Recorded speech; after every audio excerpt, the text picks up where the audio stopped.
G'day, people. It's George here with another episode of Message of Hope, dated the 13th of August 2026. As much as I wanted to go out, the whole week has been miserable weather.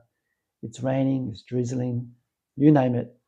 But I'm here nevertheless, and I want to tell you where the story will begin today. In fact, it happens last Friday night in Victoria, in Canada, not in Australia. The famous music producer named David Foster, he walked straight past Meghan Markle's outstretched hand.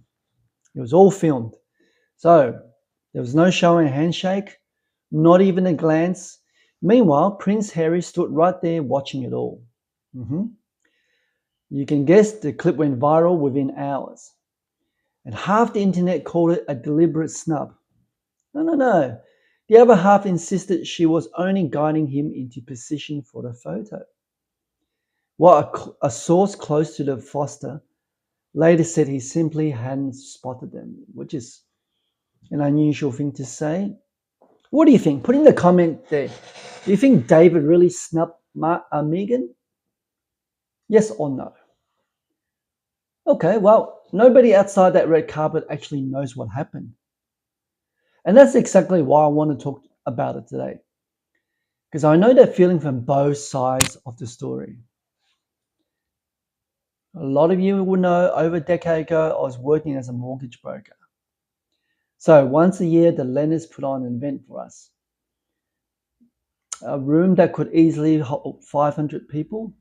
At least half of them were full that day, I'm pretty sure, if I remember correctly. Now, I never lack confidence walking into a room like that. You can ask my friends. They'll tell you it's occasionally a problem, but usually, no. I'll talk to anyone. I saw a lender's business development manager standing on his own at a corner there, and I went over. I made some small talk. I tried to engage him properly, the best I could. I've always believed you show someone respect through your words and through actually looking at them when they're talking, right? Not scanning the room over their shoulders for someone better that you know. Let's see if you know what I'm talking about.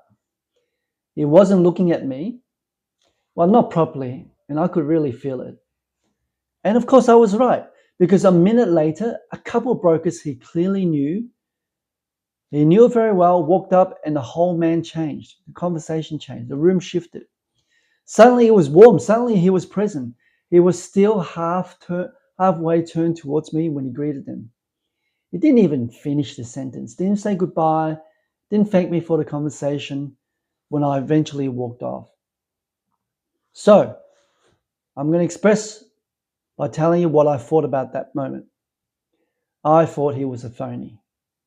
But hey, try to be professional. I kept that opinion to myself. Didn't want to let it bother me. And then this is the part I actually want you to hear, because I caught myself, right? After all, people are people. They act the way they see fit on any given moment, and for reasons that have nothing to do with you. So don't take it personal. Maybe he had a rough day. I don't know. Maybe someone at home was sick. I have no idea what was sitting behind his eyes. And I guess you can say I had no right to decide on that. That's fine. Now, the same thing happened to David Foster, didn't you? Except 500 people didn't watch mine on the screen, on the phone. And that's okay. It's meant to be that way. So, if this kind of honest look at how we actually treat each other is useful to you, do me a favor. Can you hit that subscribe button? I need you to help me to push the algorithm to share these videos far and wide for people who really can benefit from them. Thank you. Subscribe right now. Now, I'm going to tell you a bit about the trap I'm going to explain, because we've all done what those commentators did, right? They decided from a fraction of story exactly what someone's silence means about their character. But I listened to Jesus. Jesus told a story about this once, and it matters where he told it. You'll find it in Luke chapter 14, verses 7 to 11. Here's the context. He's at a dinner at a Pharisee's table, watching the guests hovering over the seats, closest to the host. And that's the room he's actually speaking to. Now, there were status hungry men angling for the position at a meal. Right? He tells them, don't grab the seat in honor in case someone more important arrives and you're moved down in front of everyone. Instead, take the lowest seat instead and let the host be the one who moves you up. Then the line that cuts through the whole thing, everyone who exalts himself will be humbled, and he who humbles himself will be exalted. Now, I'm paraphrasing what the passage says there, but please, I urge you to go back after the video, read that passage yourself and make up your mind. Now, Jesus wasn't writing about an etiquette guide. He's describing where a person's sense of worth actually comes from. The seat they're given or something underneath that no seating chart can touch. Now, is this really just about where you physically sit at a dinner? I don't think so. I suspect you say the same. I think about it's what happens inside you the moment nobody's watching and you don't get chosen. We've all been there, haven't we? Come on.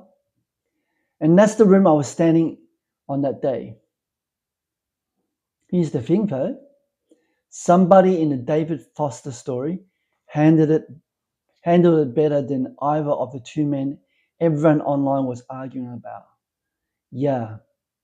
Because I need to mention Katharine McPhee.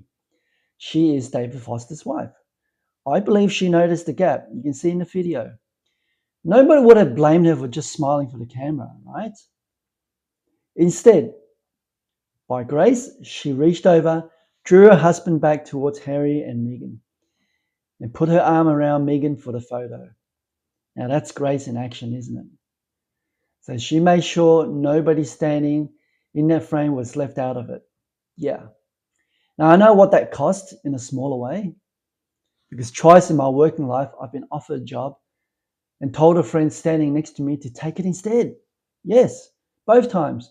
I genuinely believe they needed it more than I did. That's how I thought. Both times I had enough confidence in myself, believe another door would open. Surely it did, both times, even more I believe. But that's not actually what I remember about either moment. What I remember is the feeling right after I said, before I knew how any of it would turn out. Just letting go of something without any guarantee will come back around. Yeah? Just let it go, people. Jesus said, take the lowest seat and wait for the host to move you. Katharine McPhee didn't wait for a host to move anybody. It was through her instinct. Perhaps from growing up, I hope, from the habits. It was done neither in a small way. We did the movings ourselves, didn't we? And that's what I actually want you to take away from today. You can't control whether you get noticed in a room. You never could. What you can control is who you notice. And sometimes what you're willing to hand over so someone else gets noticed instead of you. Hey, the video showed Meghan's hand is still out there somewhere, frozen in that clip, reaching toward a man who kept walking. Oh boy, my own sentence never got finished that day either. But I went back into the room, kept talking to other people, and never once got a thank you for the ones we did share. That's okay. That's life. Friends, whose hands are you about to walk past this week? Don't have to put in your comment. Tell it to God. And that's today's message of hope. Thanks for listening. We're going to get through this winter, this miserable winter weather very soon. All right, you take care. I'll see you on the next video. Bye-bye.